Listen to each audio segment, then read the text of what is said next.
What if the person chasing a murderer suddenly realizes the murderer has been standing beside the police all along? Imagine discovering that every clue you followed has led you in the wrong direction, while the real killer has been hiding in plain sight, wearing a badge, giving orders, and staying one step ahead of everyone. That's exactly what happens in Sugar Season 2, Episode 4, titled Off 15. This isn't just another detective story anymore. It's the moment where every secret starts coming together, and every mistake could cost someone their life.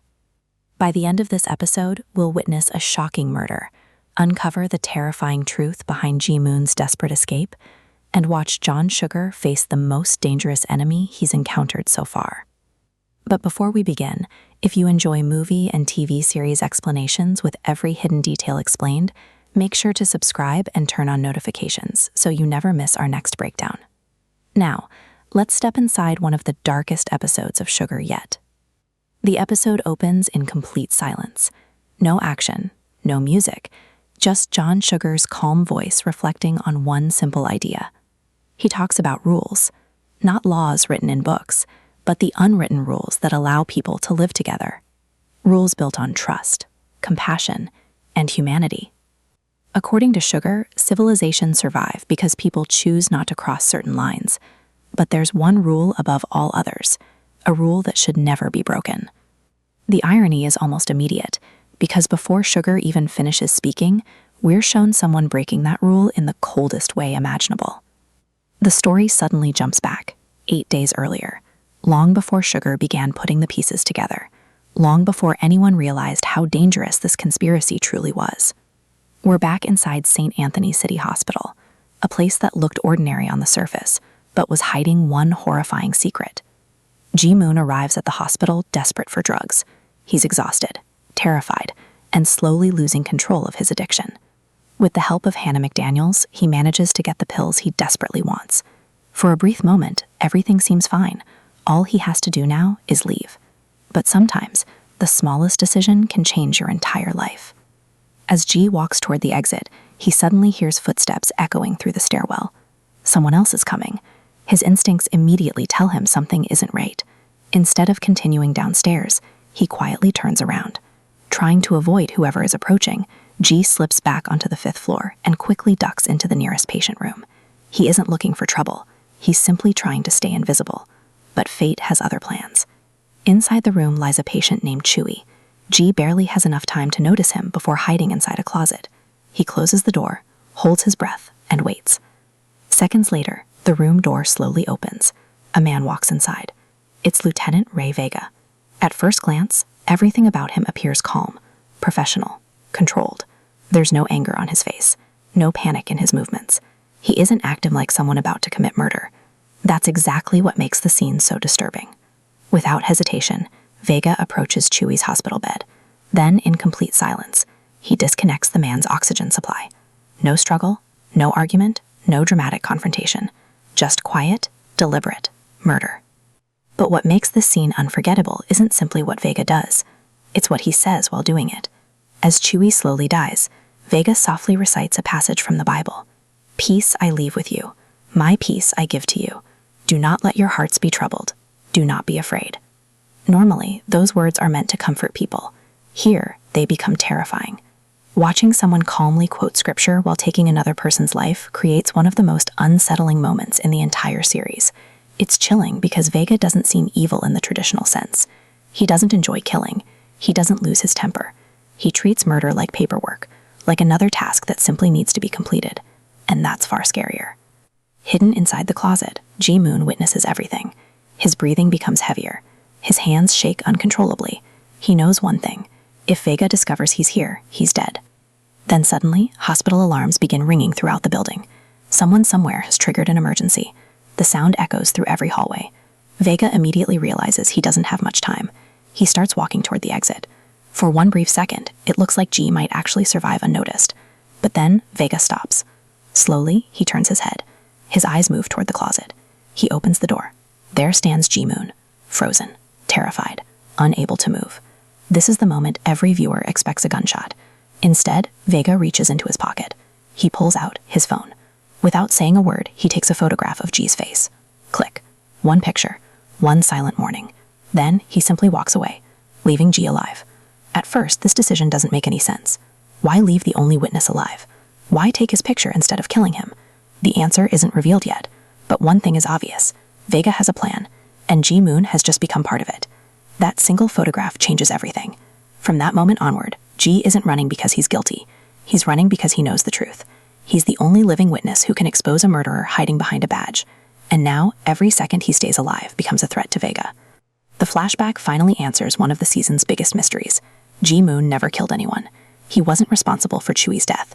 He simply witnessed something he never should have seen. And because of that, he's become the most hunted man in the entire investigation. The episode suddenly cuts back to the present.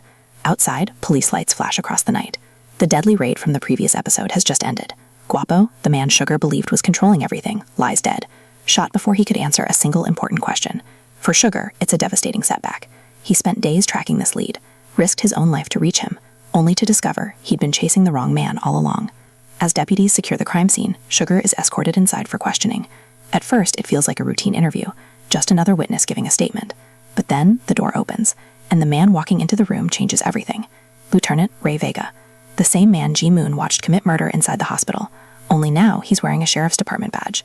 Suddenly, every missing piece starts fitting together. The killer isn't hiding from the police. He is the police, and John Sugar is about to come face to face with the most dangerous person he's encountered so far. Sugar immediately realizes he's sitting across from the very man who murdered Chewy, but neither of them says it outright. Instead, they play a dangerous psychological game, with every word carrying a hidden meaning. Vega knows Sugar is getting close to the truth, while Sugar realizes the corruption runs much deeper than he imagined.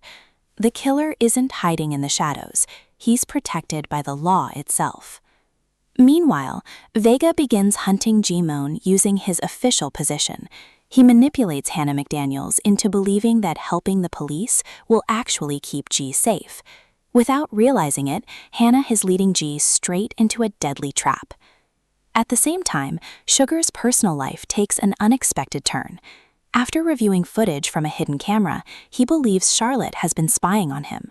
Furious, he confronts her in front of everyone at the hotel bar. Charlotte is stunned by the accusation. She calmly explains that housekeeping let her into his room only so she could leave him a flirty note. When Sugar returns to his room, he finds the note exactly where she said it would be. For once, the detective realizes his own paranoia has led him to the wrong conclusion. Elsewhere, Danny finally reaches his breaking point. Years of watching G Moon destroy himself with drugs have left him emotionally exhausted. During an emotional confrontation, he admits he no longer knows how to save his own brother. But after calming down, Danny finally tells Sugar about Tyler Coe, the man who secretly helped G escape earlier. That single piece of information changes everything. For the first time, Sugar has a real chance to reach G before Vega does. But time is running out. Following Danny's lead, Sugar pieces together the clues and discovers G Moon is hiding at a remote ranch in the Mojave Desert. Meanwhile, Vega's trap is already closing in. Hannah unknowingly arranges a meeting, believing she's protecting G. In reality, Vega plans to eliminate the only witness who can expose him. When Sugar finally reaches the ranch, he finds G barely alive after injecting himself with drugs. G is too weak to escape, and Vega's team is only minutes away. With no other option, Sugar makes an incredibly risky decision. He injects G with another drug, making it appear as though he has overdosed. Moments later, Vega and his men arrive. They check G's body, assume he's dead, and quietly leave, believing their biggest problem has been solved. Only after the vehicles disappear into the distance does Sugar rush back to G and desperately try to revive him. For a terrifying few moments, nothing happens. Then, G certainly gasps for air. Sugar's desperate gamble has worked. G is alive. But now both of them have become targets in a conspiracy far larger than either of them imagined. By the end of episode 4, the mystery takes a dramatic turn. The biggest revelation isn't simply that Ray Vega is the killer, it's that he's been hiding behind the authority of the sheriff's department all along. His badge allows him to manipulate investigations, destroy evidence, and eliminate witnesses without raising suspicion. The episode also reminds us that appearances can be deceiving. Sugar wrongly accuses Charlotte, proving that even the best detective can let fear cloud his judgment. Meanwhile, Danny finally learns that carrying every burden alone only pushes people further away. Perhaps the most intriguing moment comes when Vega tells Sugar, "You've got an angel." That mysterious line suggests someone powerful is secretly protecting Sugar, hinting that an even bigger conspiracy is waiting to be uncovered. In the end, Ji-moon survives, but only by a miracle. Sugar has saved his life for now, yet the real battle is only beginning. Episode 4 raises the stakes in every possible way. The hunter has finally identified the real enemy, but exposing a corrupt killer hiding behind a badge will be far more dangerous than solving an ordinary murder. And with Ji-moon still alive, Vega won't stop until every loose end is erased. That's what makes this one of the strongest episodes of the season. It transforms a simple detective mystery into a gripping conspiracy thriller where no one can be trusted.